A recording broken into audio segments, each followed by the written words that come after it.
everyone, welcome to R&R TV. My name's Rob, that beautiful girl's Luna, and that little beautiful girl, she's Lola. Rachel ain't here right now, she's at work, so I'm going to show you what our little hobby is, rug tufting. In this video, I'm going to explain everything that's involved in the process of rug tufting, from the tools that we buy, such as this frame and the tufting gun, to the materials that we use in making your rugs, such as the yarn, the glue, the backing, and other little things that you'll find out soon. What we want to do now is stage one. We want to take the old cloth off, and we want to put the new one on. Let's go. Right, so what we want to do, we want to take this one off. This was for a friend of mine. This was a Aston Villa 150 rug. If you want to have a look on my page on Facebook called R&R Rugs, you'll see. But anyway, it's very sharp around these edges, because as you can see on my frame there's carpet grippers, for obvious reasons, to keep your tufting fabric in place. So then what you need to do is take these. Thankfully I buy a lot of this from Amazon in bulk, as cheap as you can get. Always bought this and it's always served me quite well. So primary tufting fabric. Other people go with monk's cloth, which is slightly different, and I've seen other people use polyethylene, which I've never used.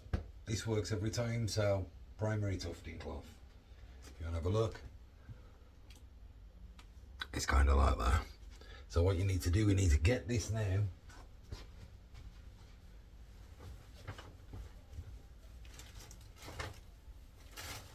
get that onto our frame.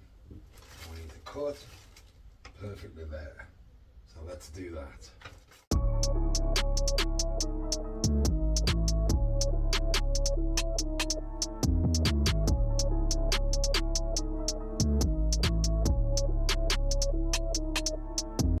So that we don't have, 6 episodes.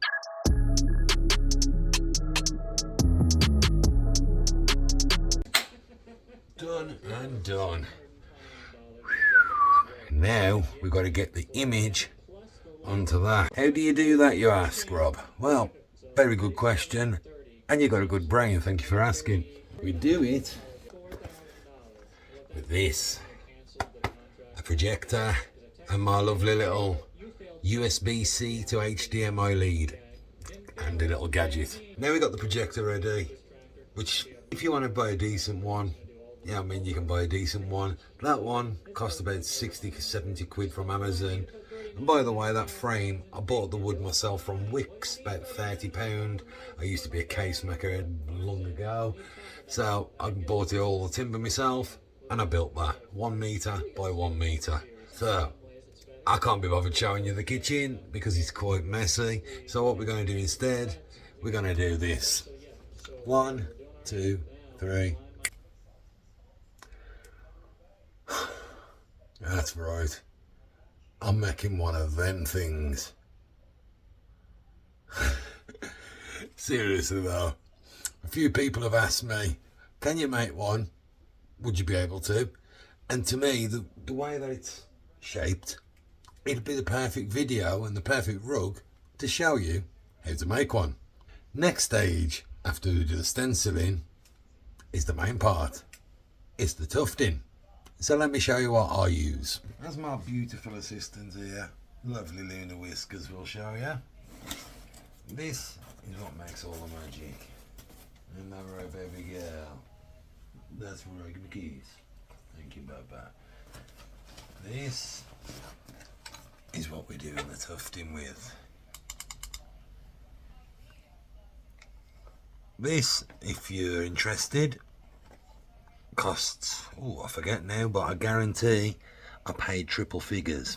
You can get ones that are cheaper, but I've heard a lot of stories saying they break, so I went for the one that was sort of low medium price range, and this one hasn't failed me yet. Especially when you keep it clean. Keep stuff like that out, that's rule number 1. But you do keep it clean and lubricated, which I'll show you shortly. Our gun's all assembled. We can put this away. and preferably out the way of there where we're going to tuft. So we'll put that safely there. And now we're going to need to wind some of the yarn. If you don't know what that is, it's very simple. It's right next to you. This thing. I'm first going to use black. I need to do the outline, make sure it's nice and thick and nice and defined. So, where is my yarn? Here it is. Good job she ain't a cat, isn't it? These are double knit 100 gram rolls of yarn. Normal price for about these, I'll tell you at the end. But to do something like that, we're going to need at least 4 rolls. Thankfully I've got that. And for the colours to go in there, I've got these. They might look a bit yellow, but they're darker. And anyway, it's not black and gold, it's black and yellowy orange. So, here we are, winding a bit of yarn. I'll show you my trick. Is it the wisest thing to do? Don't know. Is it the smartest? Is it the most efficient? Who knows? But it works for me, given the resources that I have. So what I like to do, I've got a bag of all the slightly ones that I've got left in different colours, and I've got a spare bag in there as well. So use this empty bag to put down by my feet for the winding. It'll all come clear white in a moment. So we take the roll off. And there's always a little trick that people do for this. So first you've got to find the end, which is right there. Then I'll just simply drop that down into the bag in between my feet. Then you put that through the hole, stick it onto there like that, and we're away. We are winding that yarn. We need to keep a nice steady pace, because if you go too fast you could knock the yarn and it's an absolute nightmare. Same as if you go too slow. So you need a nice good pace. There you start to see it then. That's when you start getting a bit of resistance on the roll, or the skein as they call it. And then you see that just there. You see this just there. That's what you don't want when you're winding the yarn. Because if that goes under there and you carry on, it gets all tangled in there and it's an absolute nightmare to reverse and get back out. Thankfully, it looks like we can fix that. There we go.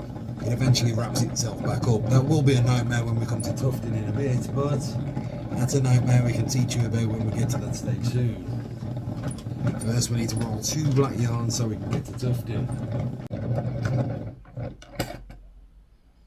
And that is where we hit our problem. Let's have a look, shall we? If you see, this has gone round many times. Thankfully, this doesn't look to be too big of a problem to fix.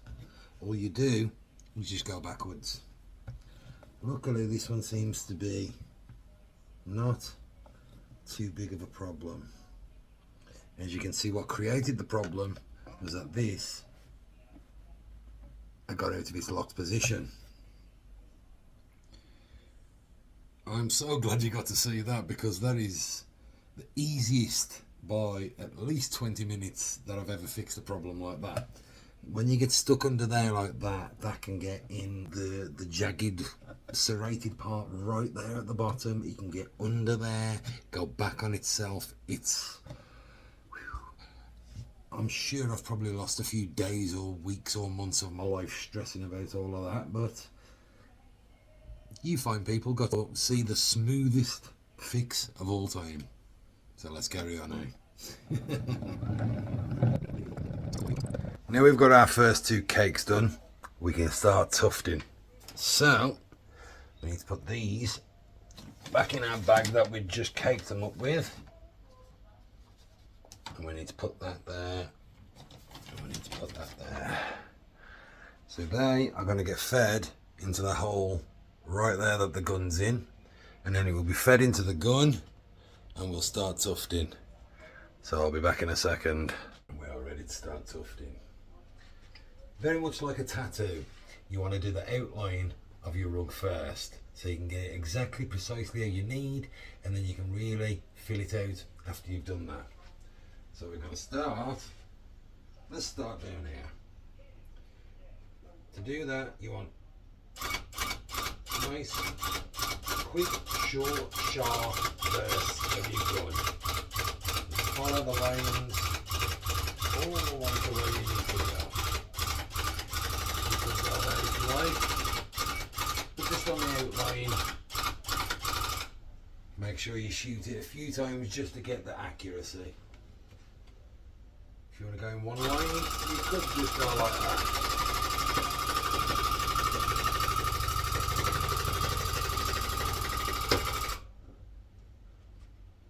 Match your outline like that. See? So this is the back of your rug, and it looks like a nice thin line. If I could show you the camera around the front, which I'm going to in a minute, you'll see that the line is a lot thicker. Let me show you it right now if you can get around. There.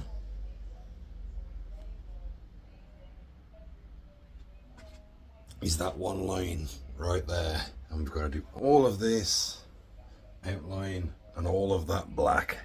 So, time lapse time, wouldn't you agree? Hit the music.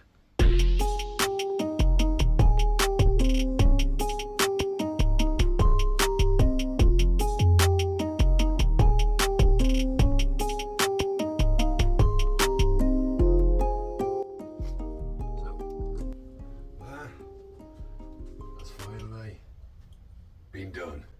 There is all the black. I did say it was going to take 4 rolls of black to get that done. That took 6.5. We'll get to the costs later. Before we get into the yellow, this is why I've stopped. I want to show you something. If you notice, where is it? We can do it. If you notice the eyes there, it's going to be a bit thicker on the other side. Let me show you. So if we turn this light on, have a look. You can see behind. Can you see how thick it is on the other side? Especially in the eyes there. So what we're going to need to do is trim that so we can get the white through looking a bit better. Yeah, I'll show you. This is what it looks like from the back. And this is what it looks like from the front. Nice, thick and lush. You can see the eyes, they need trimming. So let's do that now. I'll show you.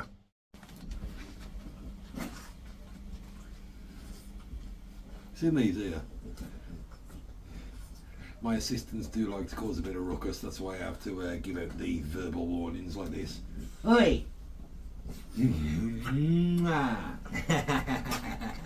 My silly girls.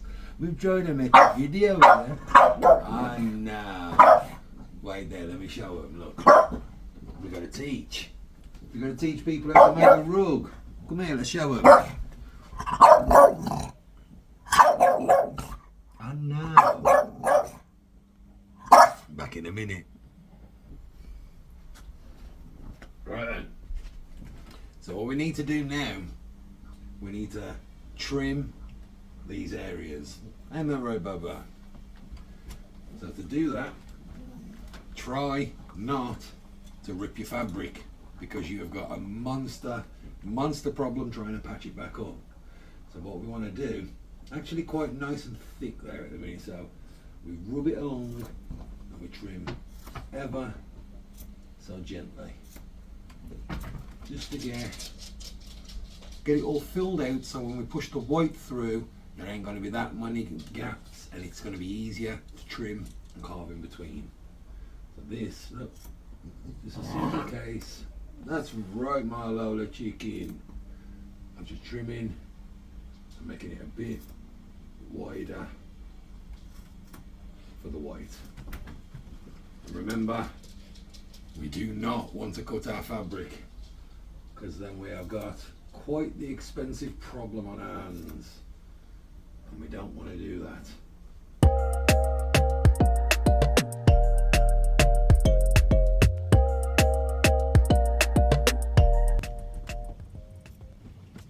And there's that done. Now, so we just trimmed all the fluffy bits out, because when you tuft it, it pushes out. So when you've got colours like that go in between, you need to trim it back down just so you can get your colours to come out. The same just there as well. We're not going to do this one just yet, because you remember there's going to be a white line in between there, and the rest of this is going to be kind of yellow. So what we're going to do now, we're going to trim all the way around there, and we're going to trim all the way around there, just so it's easier for the colours. You ready? Uno, dos, tres. And there we go. Nicely trimmed. Just making sure that when we put the orange and the white on, fool's gold and the white, it's all going to be nicely where it should be, and nothing is going to interrupt the other colour. There's our little bit of what I call pre-trimming. So now we're going to put this back up the wall, and we're going to pop the other colour on. Let's get it done.